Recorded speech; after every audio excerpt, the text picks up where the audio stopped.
avez vu Moi moche et méchant 4 qui en fait est déjà le 6e épisode si on compte les Mignons 1 et 2 parce que ce sont des spin-offs et en fait pour avoir vu les Mignons 1 et 2 l'épisode 2 c'est en fait une préquelle à Moi moche et méchant parce que c'est la jeunesse de Gru plus qu'autre chose qu'un film sur les Mignons.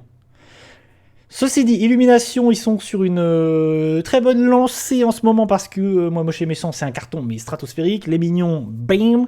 Ensuite, il y a Mario. Mario, le film Mario, c'est un carton aussi astronomique. Ils vont produire la suite. La réflexion. Pour mon avis sur Moi moche et méchant 4, je trouve ça sympathique sans plus. On reviendra dessus, mais en fait, ça m'a amené. Il y a un truc intéressant sur les productions hollywoodiennes, l'animation à Hollywood blockbusters en ce moment. C'est-à-dire que cette année, on a quand même eu par exemple Kung Fu Panda 4. On est sur Moi moche et méchant 4, vice versa 2. On a chapeauté 2 qui est en fait un spin-off de Shrek, donc c'est Shrek 6. Va y avoir Shrek 5, je crois l'année prochaine, ou très bientôt il y a Shrek 5, Toy Story 5 qui arrive. J'en passe, c'est des meilleurs. On est sur un truc en ce moment où en fait tout l'animation blockbusters, que ce soit DreamWorks, que ce soit Illumination, que ce soit Pixar, on se repose que sur des suites, des licences. Et ça fait un peu peur, je trouve. Est-ce qu'on a envie de voir Toy Story 5 ? Je suis pas sûr. Est-ce qu'on a envie de voir Moi moche et méchant 6000 ? Je suis pas sûr. Kung Fu Panda, c'était déjà très très... franchement, j'avais trouvé ça bif bof. Très moyen.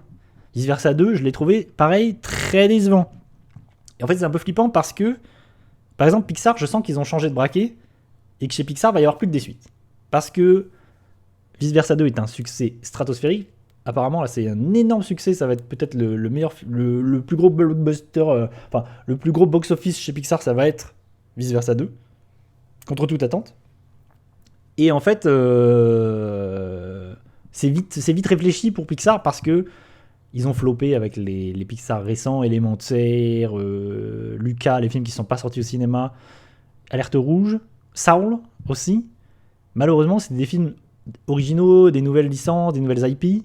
Et en définitive, ça s'est planté. Et je pense que là, on va se taper des suites Pixar à l'infini. Ça va être assez terrible. C'est un peu... je trouve que c'est un peu dramatique en vrai. Il y a une époque où, en fait, par exemple, Pixar, c'était des films originaux, quoi. Des nouvelles idées. À chaque fois. Et DreamWorks, voilà, c'était aussi ça. On a eu Shrek, il y a eu Madagascar. Bon, ils ont fait des suites. En veux-tu, voilà. Chez Illumination, il n'y a pas une licence de chez Illumination où il n'y a pas eu des suites en fait. Que ce soit Tous en scène, celui avec les animaux là où c'était pas ouf. Et moi moi avant Super Mario, Illumination, c'était vraiment pas un studio que j'aimais forcément beaucoup. Vraiment, j'étais mitigé. Moi moche et méchant. Bon, on va parler du 4. C'est pas une licence que j'aime beaucoup. Je la trouve pas terrible. Je trouve pas les designs vraiment, je les trouve pas ouf. Moi, vraiment ce truc de ce personnage Gru d'anti-héros méchant qui en fait est pas si méchant. Toute cette, je trouve pas ça fou. Les Mignons, je trouve ça sympathique, mais c'est les lapins crétins qui ont été plagiés. Merci Ubisoft. Et en définitive, il a fallu que Super Mario arrive et je me dise waouh. En fait, il y a un potentiel chez Illumination qui est aussi... c'est des films qui sont produits aussi en France. Ça, c'est un truc qu'il faut dire. C'est que Super Mario, ça a été produit en France. Là, Moi moche et méchant aussi, c'est Illumination Paris. Donc en vrai, c'est le savoir-faire français. Et Mario, moi, je le trouve top. Je le trouve vraiment fantastique. Et le dernier Illumination, qui était Migration, je l'avais trouvé top aussi. Vraiment, je pense que c'est l'un des tout meilleurs films Illumination. C'était Migration. C'était très bien. Je pense qu'on va en avoir des 2, des 3, des 4. Je sais pas s'il a marché d'ailleurs, Migration. Je pense qu'il est sorti à un moment où c'était pas forcément le meilleur moment. Là, je pense que Moi moche et méchant 4, ça va être un succès stratosphérique. J'en mets ma main à couper. Il y a Vice Versa 2 aussi. Donc là, les films familiaux, les films pour enfants, là, ça va être... je pense qu'ils sont sur une très bonne lancée. Qu'est-ce que j'allais dire ? J'allais dire un truc. Ah oui, ça c'est une parenthèse, hein, c'est une aparté. Mais il y a beaucoup de suites, machin. Mais je crois qu'il y a un Pixar qui arrive, qui est un film original. Je sais plus comment il s'appelle. Je crois que le prochain Pixar c'est un film original, cela dit. Et il y a aussi un film DreamWorks où j'ai vu la bande-annonce passer à différentes reprises qui s'appelle Robot quelque chose. Un robot, pour ceux qui ont vu la bande-annonce, c'est un robot qui se retrouve perdu dans la forêt. C'est Wall-E. mais où c'est un robot qui est dans la forêt et qui doit se lier d'amitié avec des animaux, si j'ai bien compris. Enfin, ça a l'air chouette. Le film DreamWorks, le nouveau film DreamWorks original, il a l'air chouette. J'irai le voir, je suis curieux. Bref, tout ça pour revenir à Moche et Méchant 4. Parce que, bon, je dis que les suites, on en a marre. Kung Fu Panda 4, on en a marre. Vice Versa 2, on en a marre. Pour moi, Vice Versa 2, je pense qu'il a raté le coche. Bref, on en pense ce qu'on veut. Moi, je trouve que c'est décevant. Moi, Moche et Méchant 4, je trouve que c'est sympathique. Mais en vrai, je l'ai vu en avant-première il y a déjà une semaine, voire plus même déjà. Si, il y a une semaine. J'en ai zéro souvenir. Mais j'ai pas passé un mauvais moment. J'ai absolument pas passé un mauvais moment. Est-ce qu'il y a besoin de 5000 suites à Moi Moche et Méchant ? Non. De quoi ça parle, Moi Moche et Méchant 4 ? Je vais revenir sur ce qui va pas déjà dans le film. Et c'est le cas de beaucoup de suites comme ça, de spin-off, de suites à l'infini. C'est qu'il y a trop de persos. À un moment donné, il y a trop de persos parce qu'on rajoute des persos à chaque suite. Donc c'est le bordel. Le film dure 1h30. Il y a 1 million de personnages, que ce soit Gru, sa famille, ses enfants, les mignons, qui à chaque fois doivent avoir leur quête annexe, leur petite histoire parallèle, parce que c'est les mignons, et c'est ça aussi qu'on est venu voir, plus le méchant, donc on va suivre le méchant aussi. Donc en fait, en définitive, il y a 3 lignes parallèles qui suivent, on suit Gru, si vous voulez. En fait, c'est l'histoire, en gros, c'est Gru qui doit se faire passer pour quelqu'un d'autre, qui doit déménager, se faire passer pour quelqu'un d'autre, vivre sous une autre identité, dans un autre contexte, avec toute sa famille, pour éviter de se faire retrouver par un grand méchant.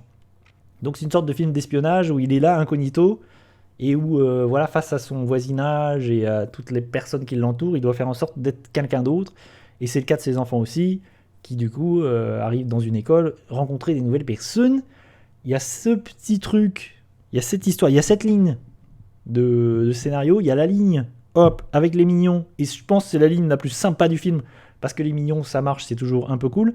Il y a toute une ligne narrative avec les mignons qui, en fait, on a un film parodique de super-héros avec les mignons, où on prend 3-4 mignons, 4-5, qui en fait vont devenir, on va leur octroyer des super-pouvoirs, et là c'est une sorte de parodie des 4 Fantastiques, et ça c'est plutôt cool, mais par contre, ça n'a aucun intérêt dans le film, ça n'a aucun impact sur l'histoire de Gru en fait. C'est vraiment, il y a un truc comme ça en parallèle, il y a un court-métrage avec les mignons, qui je pense, je trouve la meilleure partie du film, parce que c'est rigolo, parce qu'en fait ça devient on le voit sur l'affiche, ça devient des super-héros, et ils sont nuls. En fait c'est des mignons super-héroïques nuls. Et c'est marrant parce que ça m'a fait penser à Pat' Patrouille 2, le film où les petits animaux, les petits chiens deviennent des super-héros, où je m'étais dit, tiens, c'est un film de super-héros pour enfants. En fait, il y a de super-héros, la thématique super-héroïque est diffusée un peu dans tout le cinéma, même les films pour enfants. C'est un petit peu rigolo. Et en définitive, je trouve que c'est ce qui est mieux dans Moi Moche et Méchant 4. Je disais, on suit Gru, on suit les petits mignons, et on suit aussi le grand méchant, je sais plus comment s'appelle le méchant d'ailleurs, Maxime, je crois. Maxime quelque chose, me semble-t-il. C'est une sorte de personnage qui se transforme en scarabée, et du coup il contrôle les scarabées. Il a une armée de scarabées, et là où Gru il a une armée de mignons, ce méchant là a une armée de scarabées et d'insectes. C'est un peu rigolo, rien de folichon. Il y a tout un truc aussi avec le bébé, parce que Gru il a un enfant, c'est un petit bébé, bon ça fait penser aux Indestructibles évidemment, notamment aux Indestructibles 2. C'est beaucoup moins bien que les Indestructibles, c'est une certitude. Je pense que j'ai été très sympathique, parce que je crois que j'ai mis 3 sur 5 sur Letterboxd, mais parce qu'en fait ça se laisse regarder sans déplaisir. Mais là je vous en parle, je m'en souviens plus, hein.